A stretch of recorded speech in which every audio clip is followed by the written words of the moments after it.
This is the third quarter update for the Amplify ETF's Transformational Data Sharing ETF, symbol BLOK. Joining me is portfolio manager Michael Venuto. Michael, before we get into the specifics about the ETF over the previous quarter, there's been some regulation news in the space. What do investors need to know? Well, that is necessary, right? Like that's pretty straightforward and simple. Most industries hate when regulation shows up. This industry was so unregulated that we've had some big blowups this year. Now, the irony is most of the blowups with companies that have been out there, Celsius, Luna, all these things, they were doing things that are more traditional finance, right? They were doing leverage or spreads or arbitrage. They weren't really companies in the use of blockchain, and it reverberated into all the other places and has put us in somewhat of a winter, right? We've had a perfect storm of things fighting against the adoption of blockchain. So, you know, in terms of the world of blockchain, regulation is about clarity and removing the investment risk. It's not really about stopping uh, the concepts because you can't, right? Like at the end of the day, this is still outside of the system once it's there. But people wanting to access it in the system need the regulational clarity to have that access. So when you look at the fourth quarter, sitting here at the beginning of the quarter, given all the challenges we've had so far this year, what's your outlook? I mean, I gotta say, it's amazing how well it stood in there when you're fighting right now the Fed. You're fighting the Fed, right? The Fed is for the first time in a dozen years being fiscally responsible, and we're hanging in there. You had 4 or 5 Lehman-like moments for the blockchain crypto industry. Again, it wasn't really in the decentralized finance world of it. It was in the traditional finance kind of pipes to it. But again, it hung in there. So what are we seeing for the fourth quarter? Look, risk assets are still off.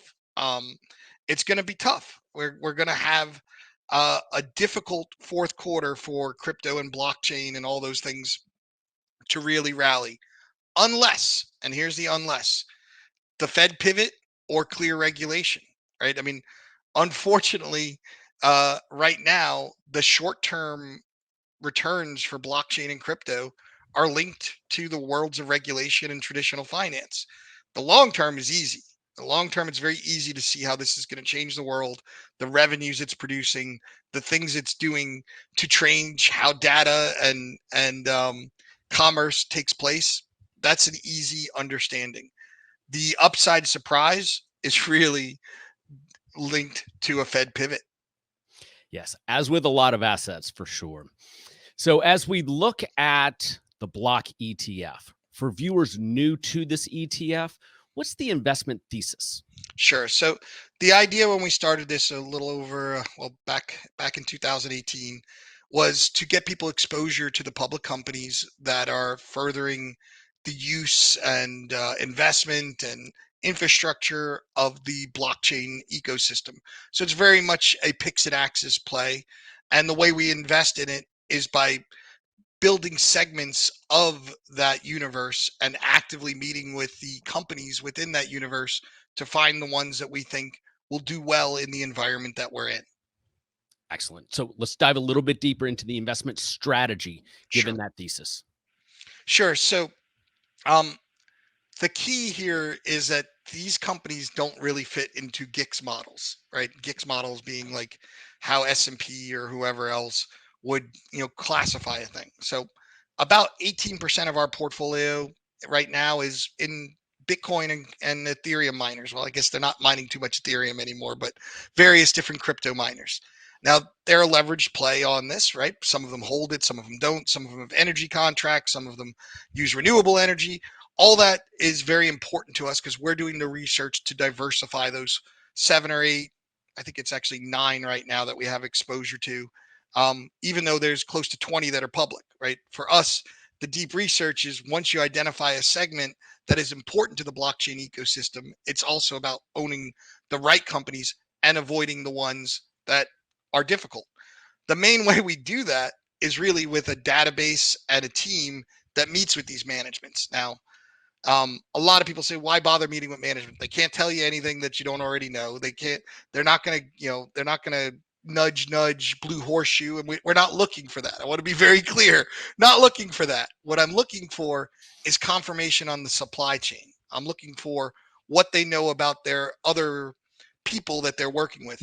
Did they buy miners from this person or that person? Are they using a chip from Intel or from Bitmain or from Samsung or from Taiwan Semi, or where are they getting their stuff from?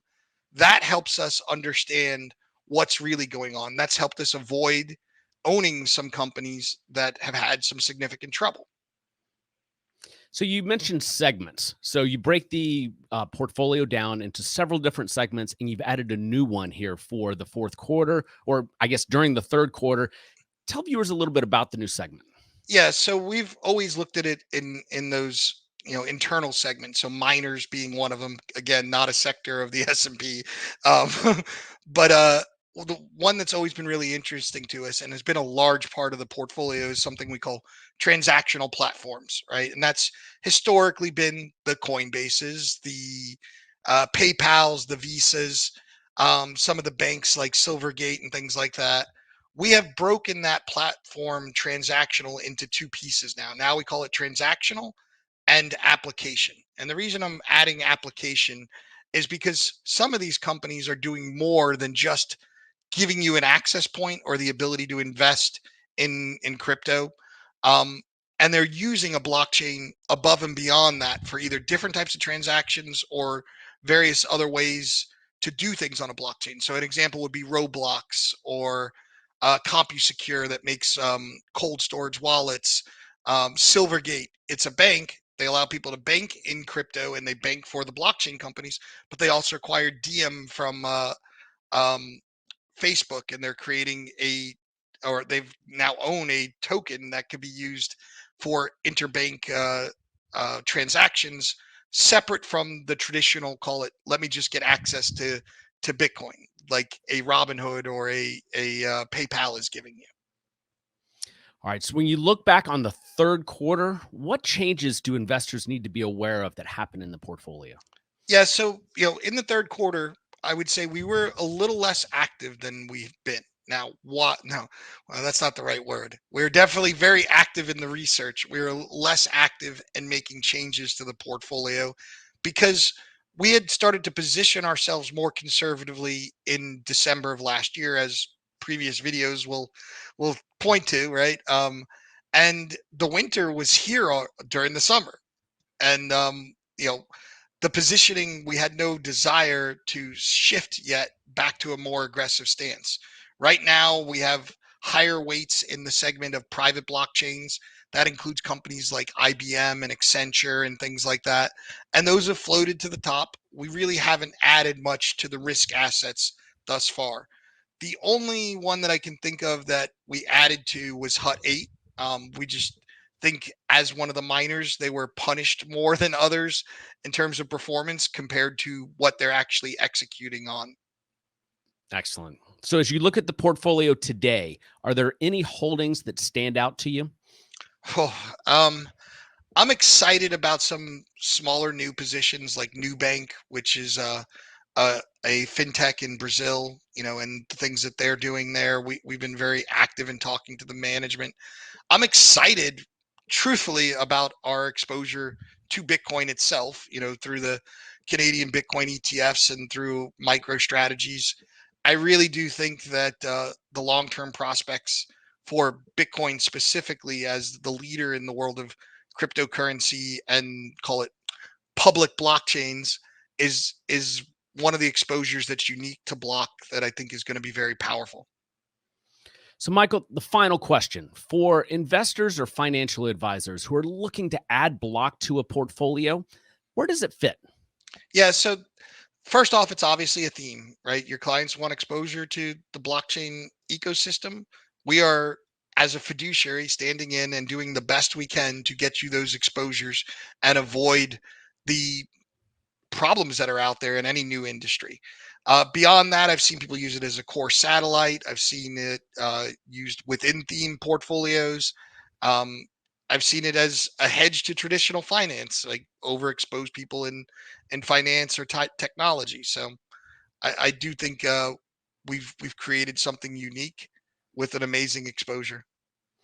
Well, Michael, I appreciate your time today to share your update for the ETF. To learn more about the Amplify ETF's transformational data sharing ETF, please visit bloketf.com. That's bloketf.com. Thank you, Michael.